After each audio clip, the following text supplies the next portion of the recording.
ایکونائٹ نے جو اثرات دکھائے ہیں ان میں سب سے نمایاں اثر یہ ہے کہ ایکونائٹ کا مریض کسی بیماری کی بیماری میں مبتلا ہو سخت خوف زدہ ہوتا ہے، اور اس کی طبیعت میں بے حد بے چینی نہیں، خوف پایا جاتا ہے کہ میں مر جاؤں گا، یا بیماری ایسی خطرناک ہے کہ اب مجھے چھوڑے گی نہیں۔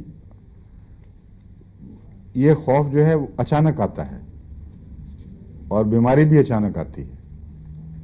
بعض خوف ہیں جو لمبی بیماریوں کے نتیجے میں آہستہ آہستہ پیدا ہوتے ہیں۔